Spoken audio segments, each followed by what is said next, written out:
salaamaaleykum sunu téléspectateurs yi ak sunu auditeurs yi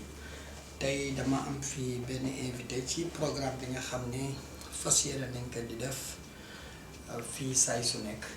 dinañ ko amal léegi incha allah lu mu bon bon benn yoon par semaine tey jii ma am benn invité ñenn ñi xam naa ni dinañ ko xàmmee mu nekk ki nga xam ni dafa amoon incident bu fi amoon mu di accident wu Sénégal Air boobu nga xam ne ay bakkan faatu nañ ci moom nag ci loolu lay yëngu muy spécialiste mu jotoon alerté ci mbirum avion boobu gannaaw bi mu ci alerté wax ci malheureusement dem na ba nga xam ni sax daf ci mujj ñàkk liggéeyam conséquences directes yi bakkan ñàkk nañ ko ci encore pire tey mu ngi vivre ay situation yu metti dans un autre pays sérieux voilà des gens yi nga xam ni un président de la république bi nga xam ni dafa soucier ci avenir u jeunesse réew moomu ak réew ma na muy doxee dina doon nekk sax ki nga xam ni tey dañ ko war a tappal ay honneur mais toll na fi nga xam ni pour mu jóg mu am liggéey sax ñenn ci nguur gi dañuy yàq la nga xam ni moom moo di entretien ya muy am à travers le monde pour que mu mën a am liggéey tey jii sa famille est en lambeau pour quelqu'un bi nga xam ni il a sacrifié sa carrière pour sauver des vies monsieur Anne asalaamaaleykum. waaleykum salaam wa rahmatullah téléspectateurs yi mbokk yi maa ngi nuyu ñëpp ku ci nekk ci sa tur ak sa sant di gërëm di jaajëfal monsieur Baba Aïdara ci invitation bi ma jox di ko rafetlu waaw di ñëw rek rapidement ci genèse u affaire bi maanaam roppalaan la boo xam ne buñ ko fàttalikoo am na ñetti at ci gannaaw moo fi daanu woon réer ci biir géej gi yóbbaale woon juróom-ñaari nit doon war évacuer benn ressortissante française bu jóge woon Ouagadougou réer nañu kenn gisu leen man nag maa nekkoon ki nga xam ne jëwriñ ji nga xam ne moo yoroon maintenance bi au niveau de compagnie boobu muy Sénégal Air sama dem Sénégal Air nag maa ngi jóge armée nekkoon à militaire nekk armée de l'air directeur u Sénégal général Sénégal Air ñëw jël si ma fa débauché ma ba pare pour jox ma maintenance su appareil am yi Sénégal Air nag du lu ma xamul woon parce que vers les années 1995 suñuy naataango fa la ñu ñàkkee seen bakkan ci benn accident ndax lan ay caaxaan yu fa amoon soo ci dollee incident yu bari yi ñu daan dégg boole kook madame Ndioro Ndiaye nekkoon ministre de la République xawoon cee ñàkk bakkanam moo tax bi mu ñëwee jël si ma vraiment li ma ko posé condition yi ma ko njëkk a posé mooy caaxaan ya fa amoon nañ ko vraiment nañ ko bàyyi bu fekkee ma nga fa du ma ñëw bu dee nekku fa mu jox ma ay garantie yu leer bi ma fa demee aussi en mars 2011 bi ma ñëwee ñaari roplaan ñoo fa nekkoon bi ñu demee ba 2012 lañ jënd ñetteel ba mooy bi daanu léegi bi ma ñëwee nekk ak moom bàyyi ma maintenance bi ak exploitation bi ma di ko xool di ko saytu bi ma demee ba ci biir xool naa daal ci gàttal ne problème bi yépp moom la woon moom directeur général bi parce que simplement xoolul woon li nga xam ne moom la ñu yoon jox teg si loi yi la ñu wax yoonam nekku ci li ko intéressé rek mooy xaalis bi mu ci am ñun nag ay techniciens lañu dañ ñu former à l'étranger état du Sénégal def ci ñun xaalis bu bari pour ñu nekk ay techniciens ñu ñëw servir ko au niveau des armes pendant plus de 25 ans suñu demee nag ba gis ay bakken yuy waaj a rot sañ nañoo alerter laata maa alerter moom mooy directeur général waxtaan nag moom artu naa ko xool naa ba xam ne am na mbir mi nu muy demee su ma xëccoog moom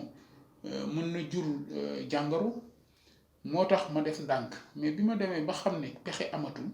ci laa dem aviation civile waxtaan ak autorité yi fa ne xool naa daal ba xam ne su ma yënguwul ci sama xam-xam ak sama expérience ak antécédents yi fi jot a am su ma ci waxul ay bakkan danañ rot te sama conscience attanu ko moo taxoon ma jóg jël sama courage à deux mains daal di def rapport circonstancié bi nga xam ne tey jii Biroplan ji daanoo nit ñi gis nañ ko rapport bi bu ma ko defee ba déposé ko muy le 17 avril 2013 le 24 avril boobu la ma présente lettre de licenciement simplement parce que déposé naa rapport bi licenciement boobu mi ngi ci wax naan man vraiment moom amatul xaalis bu mu fay koo xam ne dañ ko jëlee fonction publique ñëw ñaan ko mu ñëw jàppale di la jàppale nga signeel ko contrat à durée indéterminée nommé ko chef de maintenance jox ko ay garantie 2 mois avant moom muy bàyyi sax armée nga jox ko garantie yépp jël ko ñaari an après nga sànni ko ci mbooy gi nit koo xam ne dafa am njaboot xooloo ci njabootam xooloo dara moo tax bi ma licencié ma jël lettre de licenciement bi waxtaan ak samay conseil yóbbu ko tribunal à l'issue ñu daan ko pour licenciement abusif mbir maa ngi dem na interjeté na appel ba appel bi daanu na ba ñu daanaat ko fi mu toll nii huissier bi jël na ko ba yóbbu affaire bi war ko saisir mi ngi may dawloo boobu ba léegi parce que dañ ko fixé ay dommages et intérêts yu mu war a joxe loolu du pour man pour sama jaboot la parce que boobu ba léegi dañoo loru soxla ko pour suqaliku bu weesoo loolu ni ma leen ko expliquer bi ma defee rapport bi ba déposé ko ci suuf ma dégg ñu naan rapport bi du dem fenn ma jël sama initiative bopp def ay ampliation jox ko président de la république premier ministre ministre des transports ministre autorité yi ngeen gis yëpp képp koo xam ne laale nga ci aviation ma jox la sa exemplaire pour nga jël say matuwaay parce que man ci sama bopp bu ma daan embarqué les hautes autorités de l'État laa daan embarqué ay ministres ay directeurs généraux embarqué naa ay de hauts cadres de l'armée embarqué naa ay même président de la République d'un pays tiers embarqué naa des premières dames donc ku mel noonu mënumaa toog di seetaan musiba boobu di éclater samay loxo bi ma ko déposé ñu licencié ma dem toog taxul ma bàyyi xam naa ne bu ma leen seetaanee musiba dana am moo tax bi ma demee dugg primature ñu jël dossier bi jox ko conseil défense nga xam ne ay militaire lañu man militaire la ñu toog waxtaan ñun ñaar ñu def toutes les démarches nécessaires ci la ñu arrêté compagnie bi arrêté nañ ko pendant 2 ans bi ñu demee ba toog xool lu leen neex ñu daal di koy autorisé waat bi ñu ko autorisé ci la jóg dem ci kaw une première fois mu xaw a mbëkk benn roplaan ñu alerté leen ci suuf jëluñu seen matuwaay malgré alerte bi ma defoon beneen alerte ñëw na mooy mu dem ba ci kaw xaw mbëkk benn roplaan ñu wàcc ñu alerté autorités yi pour ñu jël seen matuwaay autorité locale d'aviation civile bàyyiwaat nañ ko mu jóg ci kaw ci la mbëkk nag accident bi amee mu mbëkk avion Seiba boobu nga xam ne liñ nekkoon ci nit ëppoon téeméer li desoon pour ñu def choc frontal maanaam ñu mbëkkante choc franc ba bu loolu amoon musiba naaru la ñi nekk ci biir yëpp ay loru te bu fekkee ne dañoo daanu foo xam ne ay nit a fa dëkk musiba boobu kenn xamul fu ñu koy waxee loolu yëpp man daanaa ko sóoraale daanaa leen wax naan bu musiba daam kenn du xam nu muy demee kenn du xam fu muy amee léegi nag loolu yëpp am na xeex naa ci dox naa ci sama tànk tubéy dem naa fu ne OFNAC assemblée nationale autorités religieuses yi notamment autorité chef religieux famille omarienne dem naa ba toog ak moom waxtaan ak moom jox ko dossier bi expliquer ko yëpp man ci famille omarienne la bokk waxtaan naa ak moom jox naa ko enjeu yi ba mu dig ma ne dina jël dossier bi transmettre ko président de la république bi ma demee dem naa ci société civile organisme de défense des droits de l'homme yi ñëpp wax nañu bi accident bi amee nag naqar laa ci am yëguma ko ki ma ko yëgal mooy député bi nga xam ne moom laa daan jëflanteel assemblée nationale mu Cheikh Oumar Sy moo ma téléphoné fajar accident mi ngi am ci timisu 5 septembre 2015 le 6 septembre ca fajar avant 7 heures la ma woo di ma ko yëgal mu laaj ma expliqué ko mu xool gis ne roplaan bi daan waxoon naa ci la ma yónnee ay journaliste yëguma sax ñoom ñoo ma fekk sama kër Wakaam tàllal ma micro xam naa li may wax duma koo xam ne damay ŋaññi nit duma koo xam ne damay tuutil autorité parce que kenn yarewuma ko militaire laa woon honneur laa daan rendre ay autorité waaye tey bi loolu amee ba pare ma wax li may wax ñu diffuser ko ca midi ga Sénégal yëpp dégg ko àddina yëpp dégg ko ku ci ne def sa commentaire yi ñuy def man du man li ma waxoon rek mooy li may naqarlu ci mbir mi mooy autorité aviation civile bi nga xam ne moom la nguur gi teg fii pour muy saytu kaaraange ñiy jël roplaan yi kooku nga xam ne bi ma defee rapport bi dama ko booleeg benn demande d'audience pour waxtaan ak moom pour jox ko tous les éléments nécessaires pour mu mën a jël ay matuwaay dem naa ba kooku recevoir ma xar naa ci sama tànk tubéy xataraayu naa sax ba ñëw fekk secrétaire am dégg nga ba bëgg a jàppante ak moom ngir pour mu recevoir ma wax ak moom mu recevoir ma ba roplaan gi daanu loolu maa ko wax bañ ko invité moom le 7 le lendemain ga mu taxaw diggu TFM journal di ma ŋaññi naan di ma accuser naan man maa ŋaññ autorité yi dëkk bi muy naqar bu weesoo ñi nga xam ne ñàkk nañ seen bakkan te waruñu woon ñàkk seen bakkan loolu li ma gën a naqari ci dossier bi la bokk parce que tey jii ñi ngi wax ndogal yàlla waaye man maay ki leen di wax naan yàlla daraam laalewul ci lii ay nit ñoo toog def lu leen neex ba lii am ay nit ñàkk seen bakkan yi rot nag bokkuma ak ñoom dara xëy na waaye anam yi ñu rote saa yu ma tëddee duma nelaw parce que ay bakkan la yoo xam ne lu ne def naa ko pour ñu bañ a rot alors léegi nag man ci sama bopp bi loolu weesoo technicien la dem naa liggéey naa lu ëpp 20 at ak juróom ci armée tey jii bi ma daalee aviation léegi mat na fanweeri at ak juróom benn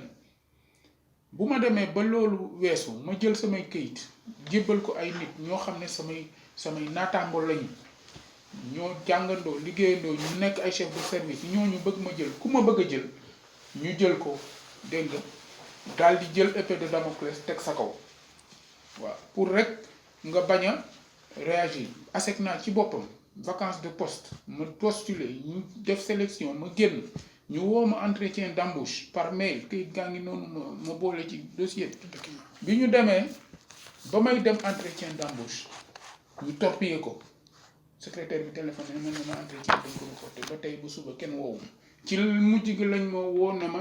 entretien bi jaar na fa mu jaaroon may wax nag ne man ndaw réew mi la yor samay doom yor sama soxna servir Sénégal à travers le métier des armes ñoom ba ñuy nelaw maa ngi gàddu fetal di leen aar armée ba ma nekkoon aviroplan yi leen daan yóbbu maa ko daan saytu bu laajoon ma ànd ak ñoom sax damay ànd ak ñoom pour mën a aar pour gën leen mën a aar def naa ko ak président Abdoulaye Wade ñu jóge fii roplaan di ñu am luñ ci sikki sàkk ma ànd ak ñu désigné ma ànd ak ab président Abdoulaye Wade ñu dem ba Kolda dégg nga armée de l'air xam nañ li ma leen di wax dem naa ba toll jamono joo xam ne fiñ ma daane mooy fi nga xam ne Sénégal soxla na ma maanaam liggéey saytu roplaan yi ba pare ñi nga xam ne ñi ngi soog a ñëw ma taxaw former leen foofu laa toll woon ñu indil ma lii léegi nag bon wax naa li may war a wax autorité yi kenn ci ñoom du wax ne yëgoo ko bu dee président de la république bi roplaan gi daanoo ci guddi ga créé na cellule de crise premier ministre moo ko présidé ministre des transports aériens nekk ci mooy ministre de tutelle koo xam ne sama promotionnaire la ñoo jàngandoo lycée de la Fosse muy may mën a ndoy sekk samay xarit ñoo xam ne suñu samay xaritu promotion waxtaan ak man na ma boo jëlee dossier bi boo ko yóbboo nga soumettre ko may xaar ci moom xaaruma ci moom xaalis xaaruma ci moom mu faral ma waaye mu indi li nga xam ne mooy dëgg mu rétablir ko ma dem bind ko bi accident bi amee ba pare mu convier ma ci audience ma njëkk a ñëw tase staffam directeur de cabinet directrice des transports aériens ba ci conseiller spécial ñu toog ñun ñett ñu waxtaan ma jël sama document bu mel nii kayit yi ci ne yëpp ba ci sama facture arriérée de scolarité yi doom ma boole ko ci ne ko nag ñaanuma leen dara man citoyen la dañ ma arrêté salaire bi ma yor du pour man pour samay doom la delloo leen ma samay droit ndax ma mën a taxaw sama njaboot bàyyee ko mu dellu si moom ci boppam woowaat ma beneen audience mu ñëw foofu toog ak moom ñoom ñett ak moom muy ñeent ci bureau ñu toog waxtaan xamante ne ma yaakaar ci ñoom ne lii bu dalee seen loxo dinañ ko saafara ba tey ba suba ma am déception te yaakaar ne ñi nga xam ne ñoom la waxtaana loolu ñuy suñu promotionnaire ñoom ñëpp am nañ déception parce que rôle yi mënoon na inversé wu moom mënoon naa nekk fi mu nekk moom ñëw soxla ma duma ko def lii mu ma def parce que ba léegi deful retour ñëw ci man léegi nag dossier baa ngi noonu fu ne dem naa fa organisme de défense des droits de l'homme yi bind nañ président de la république man ci sama bopp bind naa président de la république à travers ay lettres yoo xam ne jaaral naa ko foo xam ne comité sénégalais des droits de l'homme nga xam ne ñoom seen nguur gi ñoo ko fi teg pour ñu wax ak ñoom retraite anticipée biñ ma jox biñ ma def association des retraités jël nañu bind nañ médiateur pour mu intervenir médiateur intervenir na mais blocage bi yëpp mi ngi am ci administration bi simplement parce que lobby la boo xam ne dañoo taxaw pour xeex ma man nag dama nekk ndaw Sénégal moo ma formé Sénégal la war a servir tey bu ma génnee Sénégal frontières yi amul dëkk bu may taxaw joxe samay diplôme wane samay compétence ñu laaj ma wax ak ñoom ñu bàyyi ma dem amul fenn samay moroom rek ñoo nekk ci jaww ji ci àddina bi di liggéey ma yaakaar nag ne dëkk bi am na foo xam ne buñ ci tolloo dañoo war a wëlbatiku xoolaat suñu bopp octobre 2017 métit bi jàpp na ma ba ma def fi grève de la faim juste pour alerter alors que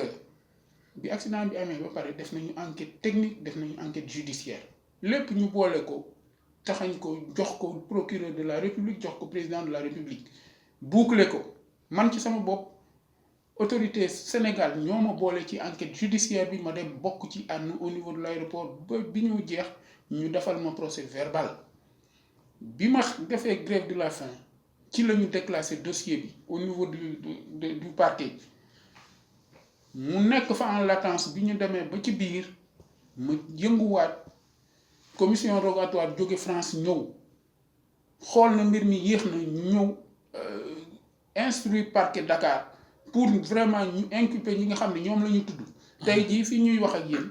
inculper nañu autorité aviation civile yi inculper nañu directeur général bi nga xam ne moom wax naa leen ko tey lépp moom la parce que moom de compagnie aérienne am moo xam ne moom ci boppam jaarul ci yoon teg na condition yépp pour que accident bi am artu nañ ko du benn du ñaar du ñett mu nekk compagnie boobu mooy compagnie boo xam ne warul toog na mës a toog biir aéroport di liggéey ci anam ya mu daan liggéey ñoom xam nañ ko bi ma waxee li may wax ci rapport bi dem nañu ba ay avion am na ci boo xam ne dañ ko daggate jaay ko léegi nag man fayuñu ma laajuma leen dara rapport bi ma def expertise de haute facture la très haute facture. Ah oui, ça se voit. lii bu ma ko deful woon compagnie bi def na fa plus de 20 ans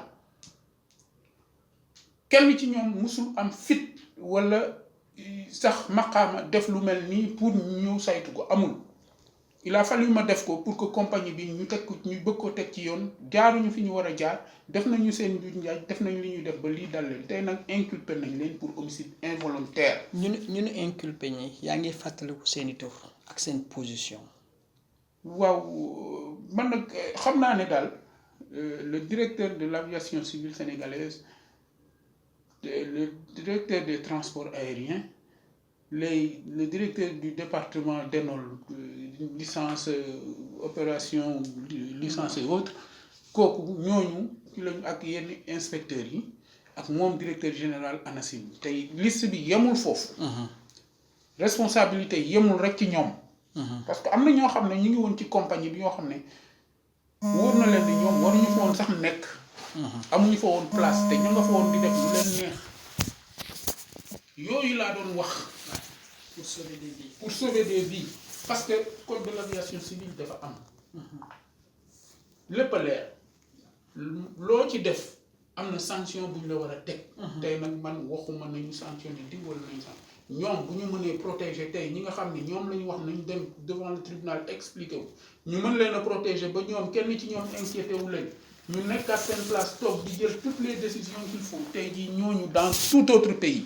kenn ci ñoom du ci toog di présider aux destinées de l'aviation civile. non nañ leen jël yóbbu leen ñu dellu ci seen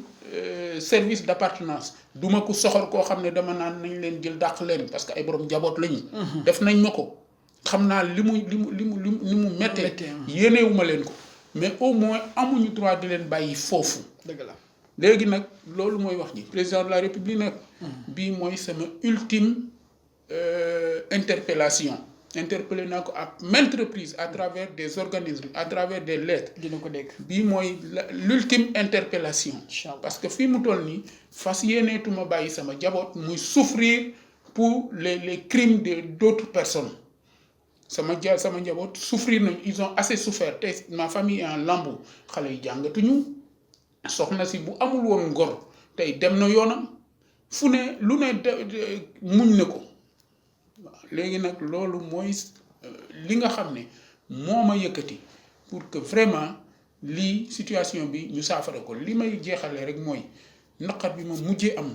mooy sama xarit sama naataango boo xam ne beneen réew la dëkk. ñu jàngandoo woon Maroc bokk même promotion M86B boo xam ne ëpp na 400 nit ay marocains ak nationalité yépp mu nekk Maroc 1986 ba 1988 lépp lu ñu jongante ci promotion boobu man maa génnoon nekk major moom mu jóge dëkkam ñëw ñu liggéey fa aviation ba mën a jóge foofu ñu jël ko ci aviation civile sur simple demande mu ñëw ñu envoyé ko fii pour mu ñëw def fii stage pour dellu nekk inspecteur man ma jël sama këyit après tout ce que j'ai fait me demander pour ñu redéployer ma foofu pour ma servir Sénégal ñu bañal ma ko xeex ma teg ma ci mbedd mi may taxawaalu tey ku ma gis di ma yërëm moom mu ñëw fekk ma ci situation boobu keroog bi ma ko fekkee fële ci chambre am à l'ERNAM tegal ko dossier bi won ko dafa jooy loolu mooy li ma mujjee naqari te dossier boobu li ma ci metti rek mooy fu ne dana fa dem parce que du ko noppi parce que injustice la boo xam ne moom ci boppam mënu ko qualifier mu jóge nag ci Sénégal nga xam ne ñun ñoo nekkoon miroir Air Afrique fii la soxe ko ñun ñoo nekkoon miroiru aviation fii la aviation njëkk a jaar mais ñoom Mermoz ñëpp fii la ñu jaar léegi nag ñun ñu mën a caaxaan ba liiti ñu dal sama kaw la dal c'est vrai mais nag dama yaakaar ne xëy na su am na foo xam ne bu ma fa jaarul woon yàlla préparé wu ma ko lii duma ko mën a dékku ñëpp nee nañ ma lii bu daloon ci tubaab wala mu dal ci naar wala mu dal ci keneen xaru na bu yàgg. waaw boo déggee ci wax ji nga ni mi mooy sama ultime là ça fait peur mooy sama ultime appel je crois que le président de la République borom njaboot la je crois que ni moom nañu jox destiné réew mi dina mën a dégg tey ni ko woowee ultime appel bi nga def mu jëm ci moom li ma jaaxal ci mbir bi moo di c'est une compagnie privée mu def li mu def ak liggéey bi nga def yépp tey jii ci sa wax dafa mel na dañ ko def une affaire d'État loolu est-ce que am nga loolu ci mën a génne. waaw parce que lépp loo xam ne def nañ ko fépp fu ma dem bi may mujjee dem primature dama dem jàkkaarloo waa primature du ma tudd ki ma turu ki ma waxal mais daf ma wax ne dossier bi mi ngi ci loxoy président de la république moom rek moo ci mën a décider fu ma munti dem loolu lañ may wax mais au nom de quoi lii dafa di problème boo xam ne ay agents de l'État qui ont failli à leurs obligations ñuy ay agents ñoo xam ne président fa mu nekk yoonam nekkul ci dossier bi yëgu ko d'ailleurs bi accident bi amee rapport bi ma ko waxee ci rajo bi ñoom ñëpp moom premier ministre am ak ñoom ñëpp kenn ci ñoom xamul sax li may wax parce que bi rapport bi demee dañ ko bloqué kenn ci ñoom jotu ko léegi nag ñoom ci seen bopp ñi nga xam ne ñoo faillir à leurs obligations ñooñu président de la république bu jotoon rapport boobu du demee nii léegi nag ñoom ñi nga xam ne ces agents de l'État là nga xam ne ils ont failli à leurs obligations ñoom ñoo yeyoo ñu saytu seeni mbir sanctionnel buñ ko deful le président de la république aussi bien le président de la république que toute la lignée des autorités ils sont civilement responsables waaw loolu mooy wax ci léegi nag un président de la république li ñu xaar ci moom mooy yu mel nii bu amee nga saafara ko pour bu mu amati parce que kii ça interpelle la sécurité des usagers de l'espace aérien sénégalais lii bu fi jógewul amul kenn ku nekk en sécurité te dafay gàkkal suñu déjà gàkkal na ko accident bi ni mu amee nii mësuma dégg lire naa benn commentaire bu jógee Australie kooku di wax naan lii mësuñu ko xalaat dans l'aviation que un responsable technique d'aviation d'un pays alerte avec tout ce que cela comporte ñu dem di ko négliger ba catastrophe bi am musul am fenn boo alerté nee nañ ñun li ñu jàngal mooy boo nekkee au niveau d'un espace de compagnie même le technicien de surface kiy bale bu ñëwee lum la wax da nga koy jël en compte vis bu tuuti bu dee bale ba for ko dañ koy demander mu consigner ko bu nit ñi xëy see mu won leen ko balaa ñoo xam toog dinañ xam fu mu jóge vis bi jóge waaye c'est très important aviation dafa nekk loo xam ne science exacte la loo xam ne ñun ñu ngi dem di défier 3e dimension dem ci kaw di jël bakkenu nit ñi di ko wékk en pesanteur loolu ñun mënuñu ko caaxaanee jàngaluñ ñu loolu li ñu leen njëkk a jàngal di ko dëkkal ci sa bopp mooy loolu ñun noonu lañ ñu façonné ba tax na ñun mënuñu ànd ak ñi nga xam ne dañu caaxaan di wut xaalis ku koy def man nag ma sori loolu man laa xam léegi nag bu fekkente ne ñoom loolu moo leen tax a jóg c'est vrai fu ne ñu ngi détracteurs yi lu ne wax nañ ko da waxkat laa yu kenn xamul nañu wax lu leen neex mais l'essentiel li ma xam daal mooy boo nekkee nitu dëgg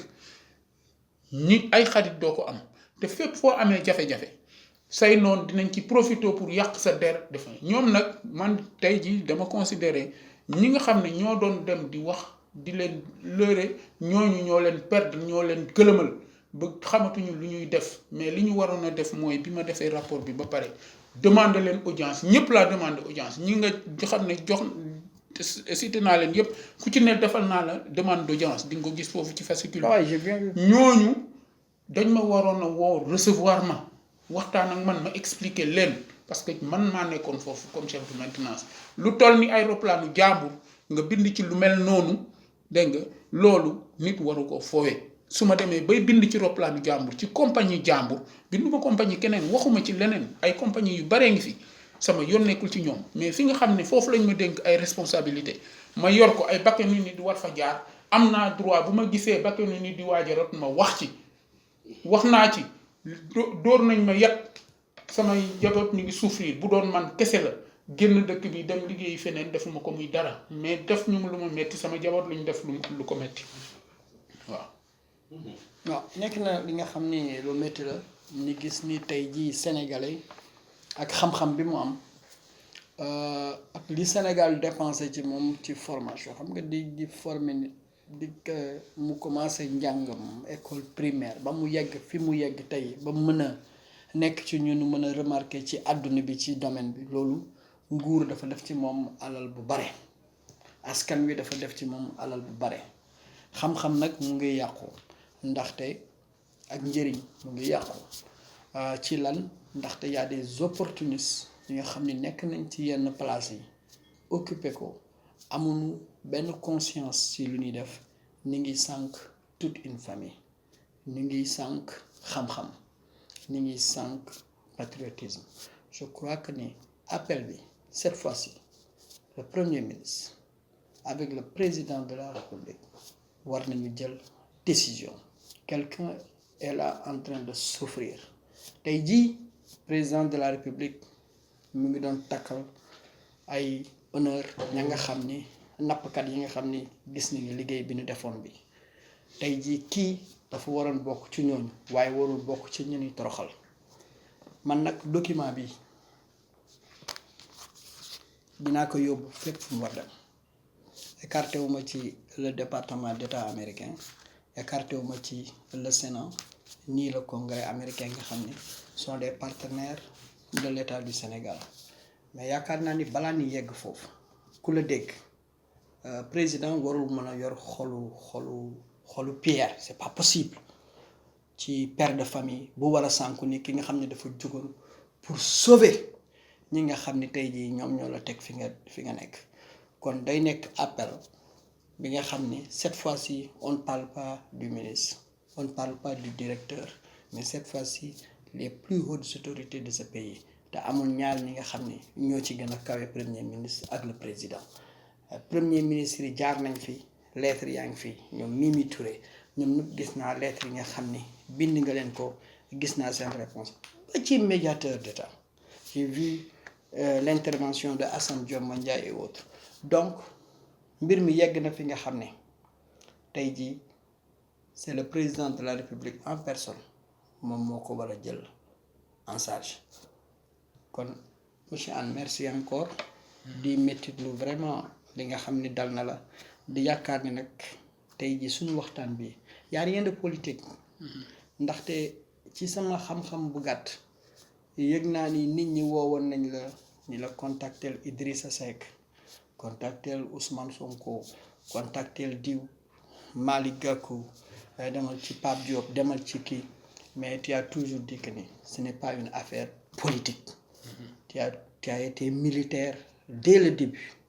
et jusqu'à présent tu es resté militaire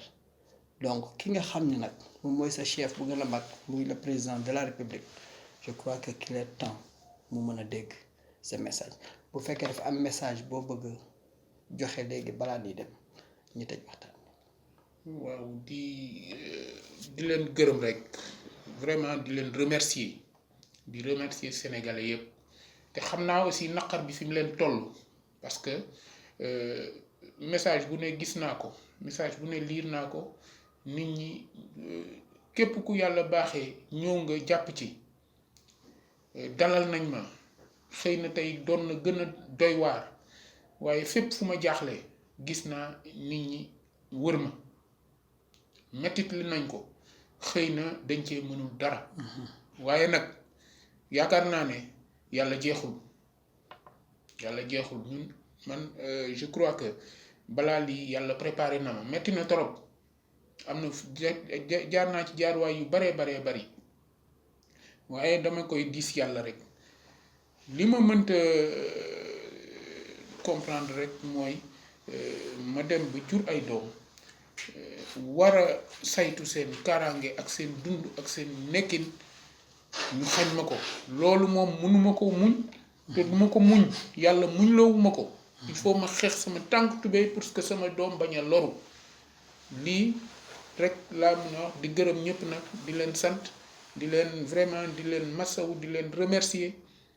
di jaale tam ñi nga xam ne ñoom la seeni mbokk des ci roplaan yi parce que maa ngi imaginer métit wi xool rek ne bu doon beneen dëkk ñi nga xam ne ñoom la seen waa kër des ci géej gi tey jii dem nañu ba constitué wu en collectif Sénégal kenn déggu leen kenn gisu leen qu'est-ce qui s'est passé est-ce que ñoom dañ leen a ger est-ce que ñoom dañ leen a jox xaalis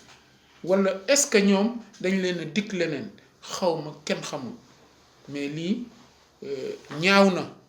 ba fu ñaaw yem parce que lu mel nii bu amee dañ ko war a xeex pour mu bañ a amati